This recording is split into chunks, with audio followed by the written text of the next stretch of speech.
Hello, and I'm very pleased to welcome Yashika Singh, who's the India Country Director for Spaceside Corporate Relations. And we're going to talk about a really interesting idea, the concept of social license. Does that intrigue you? It certainly intrigued me when I first heard about it. So let's start with our very first question. Let's dive in, Yashika, and welcome to the Leadership Podcast on PR Moment India. So, how do we really sit down and define what is a social license? And can you give Yeah, us an example of a company of how it should go about looking at it? yes, absolutely. Now, I've already touched upon the few sectors where these risks are more binding. So any sector which is looking to build large greenfield projects is coming in touch with the community and stakeholders more often, is likely to face these risks more than others, right? And so, where do these risks emanate from, and how do they manifest themselves? That's really the question, right? So, where do they emanate from? I'm sure most of your viewers and Indian companies who work in these sectors already know this, that they either emanate from land issues, or they could emanate from local content requirements that companies often have to face, or it could be a question of sharing of benefits. How are the benefits of a particular project really shared with the local population? Uh, or it could be health and safety risks, right? Certain projects could have health and safety risks, which are likely to become more binding, as I said, in this year. All of these are the kind of risks that could lead to communities or stakeholders or society not being able to approve or partner with the company. Other examples could be disruption to the local economy. Large projects in very remote areas are extremely disruptive to the local economy, bringing in either workers, migrant workers, or sort of causing major changes in the way the local economy is run. And then again, it leads to a situation where community or stakeholders start to oppose the project or start to reduce their acceptance or support of the project. Ecological concerns is another major one. I think most companies will recognize this, that ecological concerns around projects are growing. And of course, sometimes project closures. So as a project runs its entire life towards project closure as well, the companies could face issues which are around managing risk pertaining to this. None of these risks that I've pointed out are sort of new risks. It's about the idea of social license to operate really emanates from the thinking that companies need more than just regulatory or technical approvals. So there is that whole concept of getting the technical approval to operate, but then you need a societal permission or a social permission. That's really what the social license to operate would cover. So when companies are able to understand the risks that I just pointed out, are able to document them, have a plan to manage them, have a plan to communicate around them, have a plan on how they manage their labor standards, their ethics, their governance, and how do they conduct themselves, right? Only when companies think about those issues can they make a difference to the beliefs, perceptions, and opinions of community and stakeholders. And it's really that, right? It is, how are you perceived? What do people believe about you, and what is their opinion on you? And only when you can start to change that, then you have the community support. It isn't as if immediately all land issues will be solved, or local content issues, but our ability to work through these risks and our ability to work through these constraints will become definitely better when companies start thinking about it in terms of gaining a social license to operate along with the technical license to operate. So This what you're really saying is that some of these concepts have already existed, but what especially among the perhaps the bigger firms in India, they've yeah. already followed that. So what you really need saying is that you need to institutionalize these and make them much more predictable and much more implementable in your according to a strategic plan, and perhaps more and more companies need to start doing this. Well, yes, Parul, I think a couple of sort of points on that, on your question. One, certainly, it's not as if these risks have not been faced by Indian companies. Of course, they have been faced, I think, and they have been dealt with different degrees of success and efficiency, and sustainability, right? So it's some responses have been more ad hoc than others. Other have been more, sustained. There is thinking behind it, and there is, as you said, institutionalized. It is institutionalized within the companies. Now, one example that I suppose I can talk about, because the company itself talks about it and is quite proud about it, is the Tata Kalinganagar project. And I think within Tata as well, it is well recognized as a great case study of how to engage with communities, right? So the Tata Kalinganagar project, in the initial phases, Tata sort of went into building that project on the back of very strong technical approvals. Right? So they had the backing of the government and the regulatory authorities to build that project.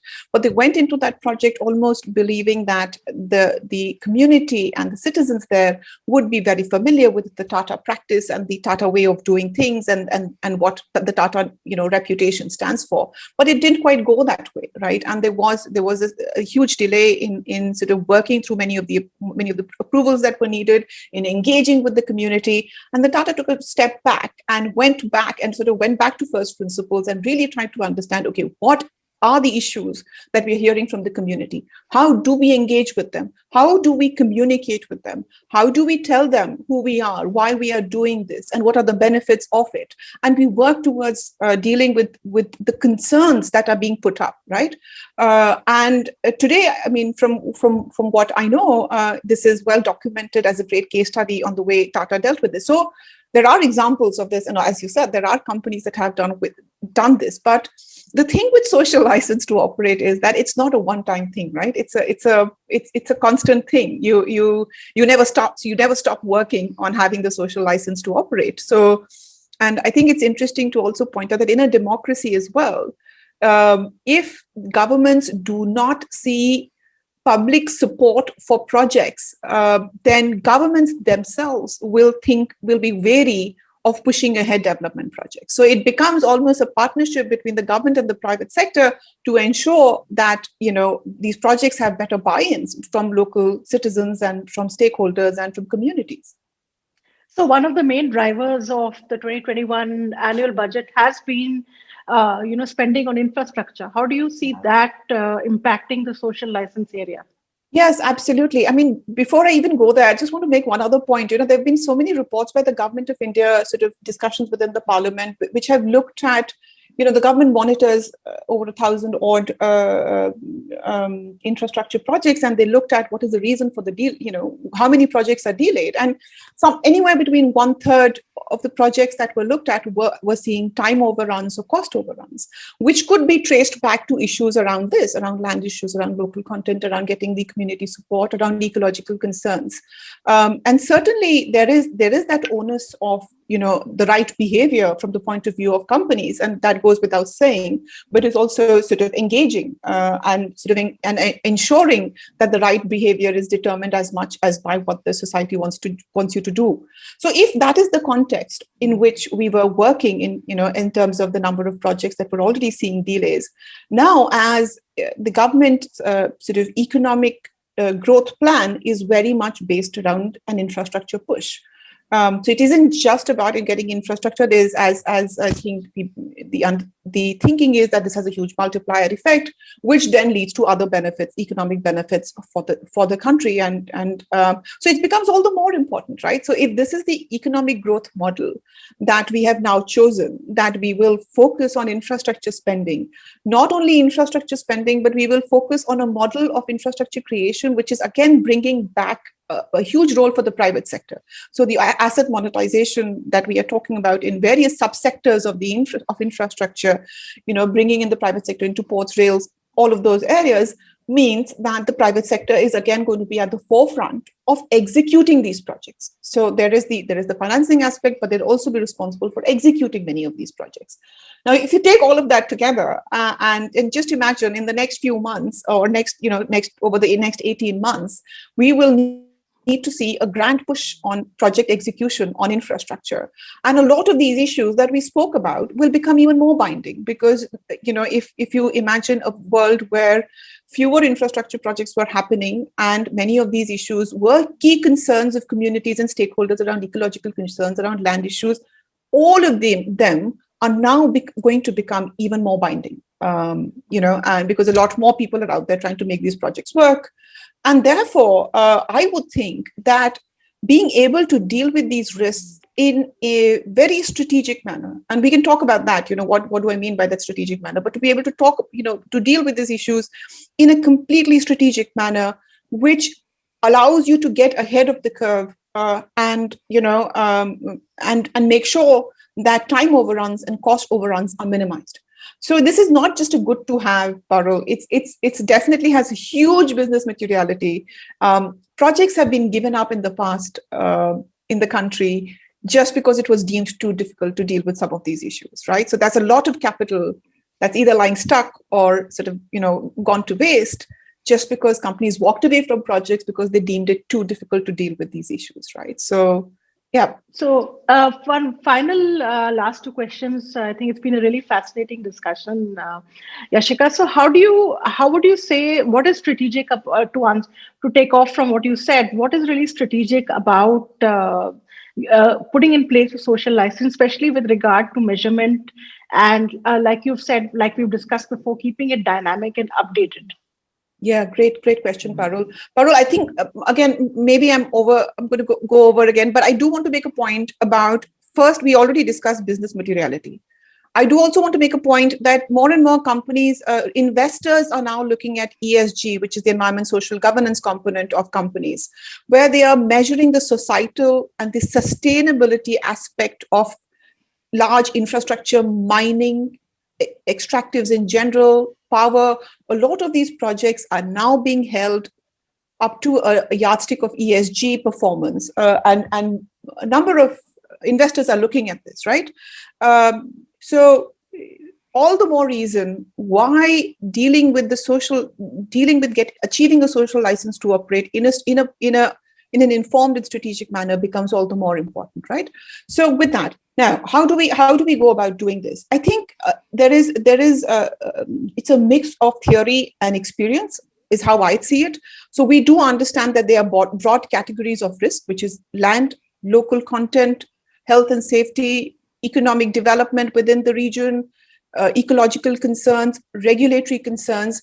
And usually for every project, we would start by making baskets of these risks, and then really looking at the region where the project is operating in and understanding the demographic and socio-economic conditions of that region, any ecological sensitivities in that region, current livelihoods and expectations of the citizens in that region, any cultural or other such nuances of the region which need to be respected by projects.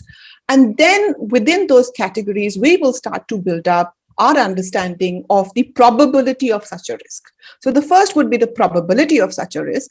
And then for each project, one would look at not just the probability, but the impact on the project, right? So even if a risk is about to happen, how much of a weight do we need to give to the impact it will have on the project? Once this is clear, then we have a mitigation plan.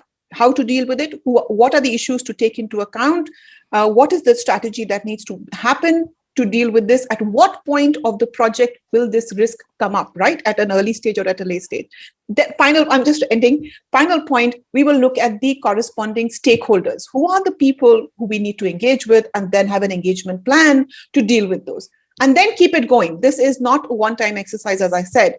You keep at it, you keep revising it, you keep looking at it, because if conditions change, people's opinions change. So you need to keep tracking it through the various forums that may be available. One final question before we wind up, Yashika. According to you, what are the top 3 sectors post-COVID which would have to kick off very quickly with what you've just described? I think I could say infrastructure, and that would, covers. So when I say infrastructure, it covers a number of sins, right? There's a whole lot of subcategories which will fit into that, and almost all of them. Roads, definitely, power projects definitely need to start thinking about this. Then mining is another sector. I think mining is about to get a major, impetus as well, as some of these user industries start to pick up. Mining is about to get a major impetus. And when that happens, one of the earliest sectors to pick up on the concept of the social license to operate was actually the mining sector. So we will see that. And finally, within manufacturing, large-scale greenfield manufacturing, which is definitely on the top priority of this government to have large-scale greenfield projects. Those projects will also need to think about how to deal within the environment which they're operating.